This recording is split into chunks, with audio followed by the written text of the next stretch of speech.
tanya Kiai masalah sholat. Tadi kan Kiai membahas sholat obat ya.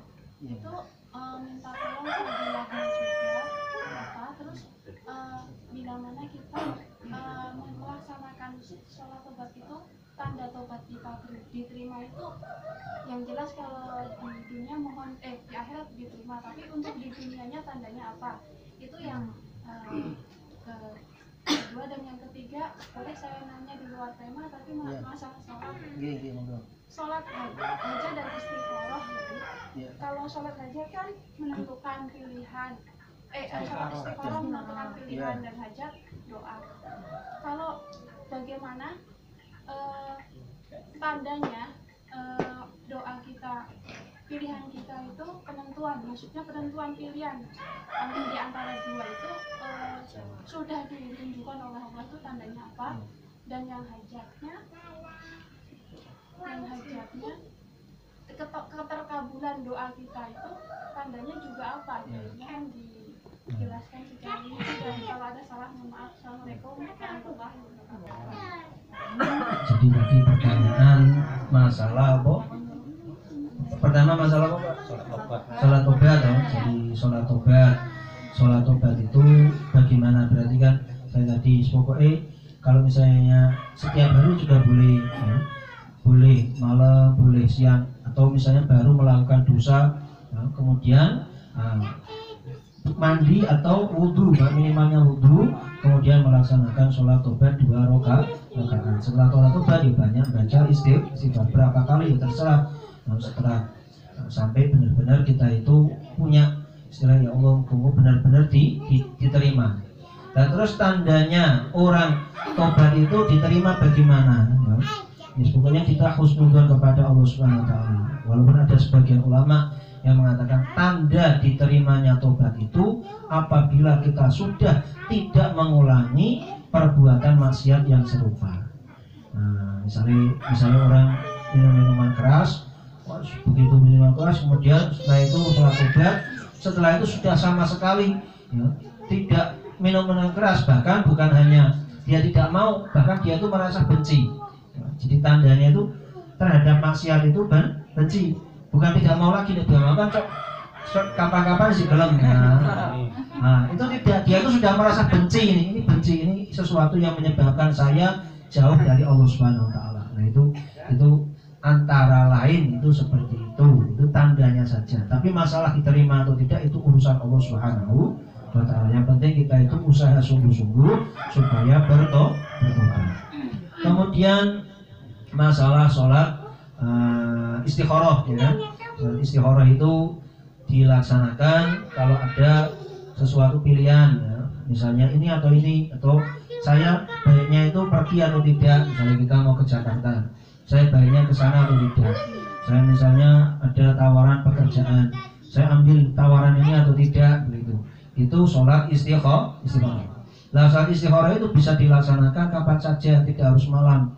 Nah, zuhur juga boleh, ya, asar juga boleh. Yang penting tidak ba'da subuh, tidak ba'da asar. Karena sholat istikharah itu adalah sholat sunnah, ya, tidak boleh dikerjakan setelah ba'da subuh sama ba'da asar.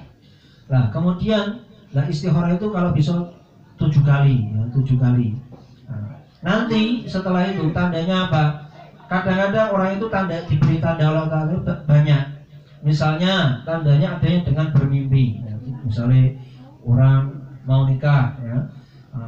Ketika dalam mimpinya itu dia mimpinya itu buruk, ya. Dikejar-kejar ular misalnya, ya kan? Atau apa begitu. Itu berarti tandanya tidak baik, ya. Berarti nanti tidak diteruskan. Kalau misalnya tiba-tiba kok mimpinya itu bagus begitu, ada air yang jernih, ada pokoknya kelihatan suasananya itu seger, berarti diteruskan. Itu kadang-kadang diberi lewat mimpi. Kadang-kadang oleh Allah Ta'ala tidak diberi lewat mimpi. Kadang-kadang dengan kejadian-kejadian. Misalnya orang mau ke Jakarta, ya. Nah, ternyata sebelum itu ada apa begitu, ada kecelakaan misalnya, sehingga akhirnya dia tidak jadi ke Jakarta. Atau misalnya tiketnya tiba-tiba mahal sekali akhirnya tidak jadi, berarti itu tanda supaya tidak ke sana. Ya. Atau kalaupun tidak seperti tadi, tidak mimpi, tidak ada tanda-tanda secara khusus, paling tidak dia akan diberi kemantapan hati. Kemantapan hati meneruskan atau tidak meneruskan. Misalnya kalau mau Jakarta itu mantapnya itu bagaimana? Oh ternyata saya kok sudah tidak mantap sekali di Jakarta itu. Kok hawanya itu tidak enak sekali, berarti tidak diteruskan. Kok misalnya hawanya itu senang mau ke Jakarta, senang sekali, oh berarti diteruskan. Itu istikharah itu bahkan dalam segala hal. Misalnya apalagi urusan-urusan yang berat, besar, misalnya mau menikah, ya kan? Mau menikah supaya nanti kira-kira nikah itu calonnya itu jodohnya itu lancar, langgeng, begitu kan? Nah itu sholat istikharah. Kalau bisa dilaksanakan 7 kali, ya kan? Setelah itu supaya apa? Karena istikharah itu kita minta, yang milihkan itu bukan siapa-siapa, yang milihkan adalah Allah Subhanahu wa Ta'ala.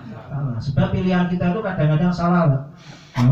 Ya kan orang itu tidak mesti pahamnya itu kayaknya itu baik sekali, kayaknya itu sudah pokoknya itu luar biasa, ternyata tidak seperti itu. Karena yang tahu zahir batin baik buruknya seseorang itu hanyalah Allah Subhanahu wa Ta'ala. Kemudian sholat hajat. Sholat hajat itu bagaimana kita tahu hajat kita dikabulkan? Jadi kalau orang itu berdoa, kita yakin saja doa itu dikabulkan. Dan doa itu dikabulkan itu ada kalanya segera. Misalnya doa sekarang, besok langsung dikabulkan. Misalnya doa cepat dapat rezeki, ternyata besok dikabulkan. Bisa seperti itu cepat. Ada kadang-kadang lama. Sampai Nabi itu juga begitu. Nabi Ibrahim itu berdoa supaya anak keturunannya itu kemudian ngurusi kota Mekah itu selama ratusan tahun, ribuan tahun. Nabi Ibrahim berdoa, jawabannya adalah lahirnya baginda Rasulullah SAW. Itu kan selisihnya ribuan tahun. Nabi aja doanya tidak langsung dikabulkan. Atau kemudian kadang-kadang dikabulkan diganti dengan sesuatu yang lebih baik menurut Allah Subhanahu wa Ta'ala, bukan menurut kita, menurut Allah Subhanahu wa Ta'ala. Misalnya saya berdoa, ya Allah, mudah-mudahan saya ingin misalnya usaha ini, ternyata tidak, akhirnya digantikan dengan Allah usaha yang lainnya. Misalnya orang mau daftar jadi PNS, ternyata tidak keterima, malah jadinya pekerja, misalnya swasta dari perusahaan yang lain, itu bisa jadi seperti itu, diganti oleh Allah Ta'ala dengan yang lebih baik. Atau kalau itu semua doa itu tidak dikabulkan semua di dunia, maka doa itu nanti akan dikabulkan nanti di akhir. Sehingga orang itu heran nanti di akhirat, kok saya dapat ini banyak sekali. Nah, maka dikatakan itu adalah doa-doamu yang belum dikabulkan di dunia. Nah, itu jadi maknanya kita itu sholat hajat itu kalau bisa setiap hari, setiap malam, ya kan? Jangan kemudian ini saya sholat sudah dikabulkan, jangan terus sholat itu, supaya karena kita tidak tahu dikabulkannya Allah itu kapan dan bagaimana bentuk pengabulan dari Allah Subhanahu wa Ta'ala. Yang penting kita husnudzon kepada Allah Subhanahu wa Ta'ala, ya. Gitu. Ada yang lain? Assalamualaikum warahmatullahi wabarakatuh.